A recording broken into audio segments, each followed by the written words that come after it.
အားလုံးပဲမင်္ဂလာပါဒီနေ့ကတော့တောင်ကြီးဘက်ကညီမလေးတယောက်အတူသွားရင်းနဲ့မြောက်တက်ကြပြီဖြစ်တဲ့အင်းလေးဘက်ကိုသွားရောက်လည်းပဲဖြစ်ခဲ့ပါတယ်အခုအချိန်ခါလိုမျိုး73စီရှားပါမှုနဲ့ကြုံတွေ့နေရတဲ့အချိန်ခိုက်တက်မှာ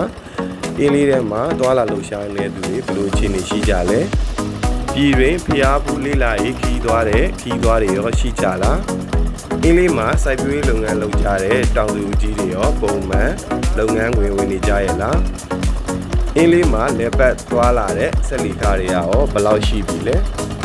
ကျွန်တော်နဲ့အတူတူ live ပါလေးလာကြည့်ရှုကြရအောင်ဒီတရားကတော့အားလုံးသိကြတဲ့အတိုင်းမိုင်းတောက်တရားဖြစ်ပါတယ်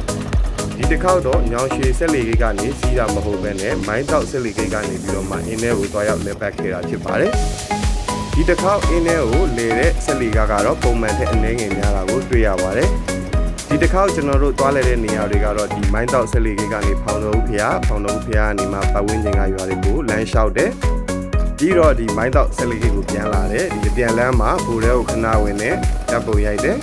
ပြီးတဲ့အခါမှာတော့ဒီမိုင်းတောက်ဆက်လီဂိတ်ကိုပြန်တယ်အားလုံးပေါင်းနိုင်စုစုပေါင်းကြာချိန်ကတော့3နာရီခွဲ4နာရီလောက်ကြာပါတယ်အဲ့ဒါအောင်မှဆက်လီက3,200ပေးရပါတယ်ရင်းတဲ့ကခရမ်းကျင်ဆိုင်တဲ့တောင်သူတွေကတော့ပုံမှန်လူရိုးလုံးစင်အတိုင်းဖြစ်တဲ့ခရမ်းကျင်ပင်တွေစိုက်ဖို့အတွက်ရေပေါ်ကျွန်းတွေကိုပြန်ပြုပြင်တယ်ခရမ်းကျင်စိုက်ဖို့အတွက်ဝါလိုက်နေထောင်းတယ်မြေဩဇာတွေထည့်တယ်ပေါင်းနေတင်တယ်စသဖြင့်သူတို့ရဲ့ဒီလူရိုးလုံးစင်အတိုင်းလုပ်နေကြတာကိုတွေ့ရပါတယ်3လပိုင်း4လပိုင်းပူပြင်းတဲ့ကာလတွေရရင်တော့အင်းထဲမှာရေနှဲငယ်ရောတာကိုတွေ့ရမှာဖြစ်ပါတယ်အခုမြင်ရတဲ့ဗိုလ်တဲ့ပတ်ဝန်းကျင်အင်းလက်ပတ်ဝန်းကျင်တစ်လျှောက်ရေတွေကတော့အမြဲတမ်းကြီးနေလှပနေနေဖြစ်ပါတယ်အခုမြင်ရတဲ့လေကတော့ငါးဖမ်းနေတဲ့တန်ငါတဲ့လေလေးဖြစ်ပါတယ်ငါးဖမ်းကြီးကတော့ငါးဖမ်းပိုက်ကိုရေထဲကိုချလိုက်တယ်ပြီးရင်တစ်ဖက်ကနေပြီးတော့မှလေလော်တန်နဲ့ရေပြင်ကိုရိုက်လိုက်တယ်အဲ့ဒီအခါမှာငါးတွေလန့်ပြီးတော့ဖိုက်ထဲကိုတိုးဝင်ကြပါတယ်အဲ့ဒီနေတဲ့ငါးဖမ်းတာဖြစ်ပါတယ်အခုမြင်ရတာကတော့ရေပေါ်စိုက်ခင်းတွေဖြစ်ပါတယ်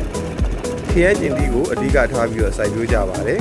တခြားစိုက်ပျိုးသီးနှံတွေဖြစ်တဲ့အခွာဘူးဖယုံ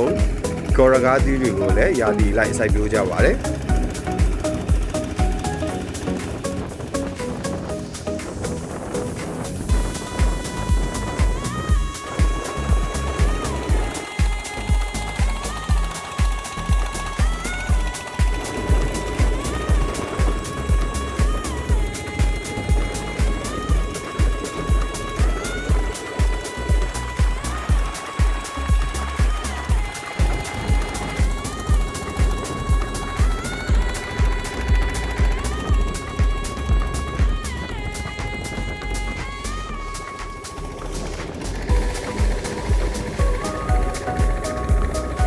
ဒါကတော့ဖောင်တော်ဦးဖျားပေးနာကမစ္စတာတိုစားတောက်ဆိုင်ပေါ်ကနေနှိုင်းရိုက်ထားတဲ့ဗီဒီယိုလေးပါပေါ့အိုဖျားဘူးဖြစ်ပါတယ်ဒါကတော့ဖျားဘူးခီးသွားတွေကိုဈေးလိုက်အောင်နဲ့လေငယ်လေးဖြစ်ပါတယ်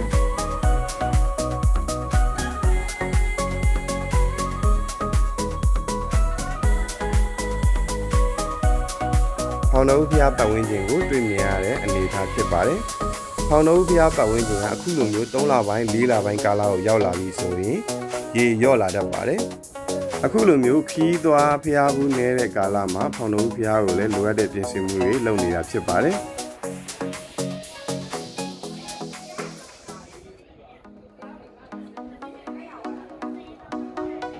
အခုမြင်တွေ့ရတာကတော့ကဘာကျော်အင်းလေးဖောင်တော်ဦးဖျားဖြစ်ပါတယ်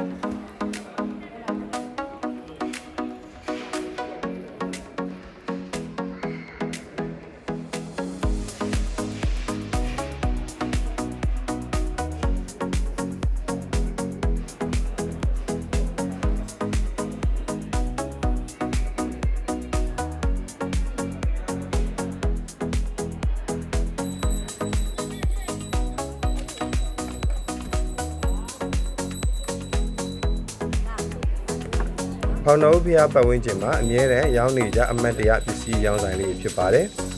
ဒါကတော့ဖောင်တော်ဦးဖျားဆက်လီဂိတ်ပါ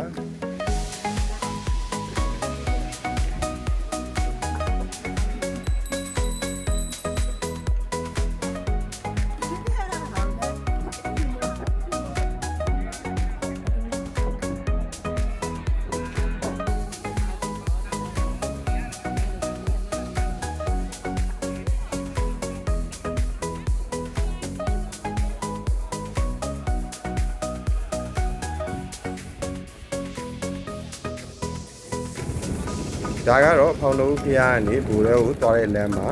မြင်တွေ့ရတဲ့ရှုခင်းလေးတွေပဲဖြစ်ပါတယ်အခုဘူရဲကိုရောက်ပါပြီအစိုးရရုံးပိတ်ရဲ့3ရက်ဆိုတော့ပြည်တွင်းခီးသွားဧည့်သည်အချို့ကိုလည်းတွေ့ခဲ့ရပါတယ်ဒါကတော့ဘူရဲဘော်ကနေမြင်ရတဲ့အင်းလေးပတ်ဝန်းကျင်သဘာဝရှုခင်းလေးတွေဖြစ်ပါတယ်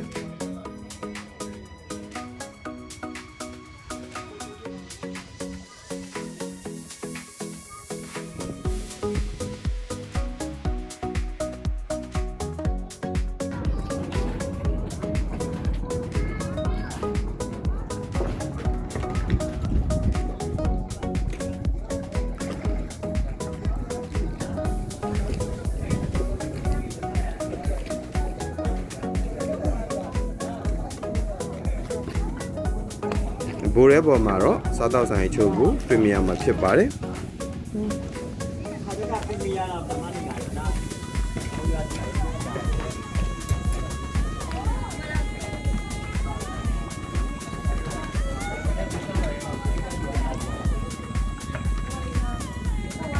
ဗီဒီယိုလေးကတော့ဒီလောက်ပါပဲနောက်ထပ်စိတ်ဝင်စားဖို့ကောင်းတဲ့ဗီဒီယိုနဲ့အတူပြန်တွေ့ကြမယ်เนาะအားပေးကြတဲ့တယောက်ချင်းစီတိုင်းအားလုံးကျေးဇူးအများကြီးတင်ပါတယ်